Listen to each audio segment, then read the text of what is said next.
If you want to build your own app using Zoho Creator but have no coding experience, this guide will help you understand the process in a simple and beginner-friendly way.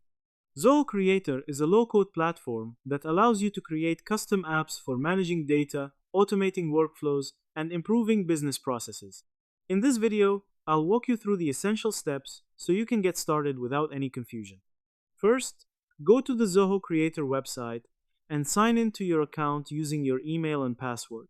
If you don't have an account yet, you can quickly sign up.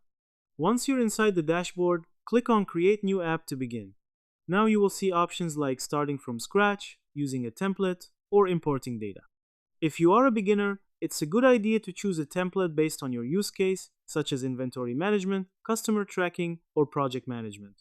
This saves time and gives you a ready structure. Next, you will enter the App Builder. Here you can create forms to collect data.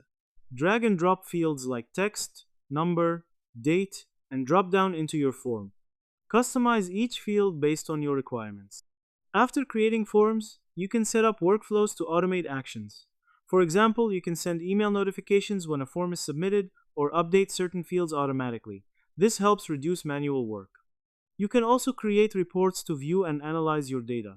Zoho Creator allows you to display information in lists, charts, or summaries, making it easier to understand your data. Once your app is ready, click on Publish to make it live. You can then share it with your team or access it from mobile devices. In short, create an app, add forms, set up workflows, and publish it to start using Zoho Creator effectively. If you found this helpful, don't forget to like and subscribe for more simple and beginner-friendly tutorials like this.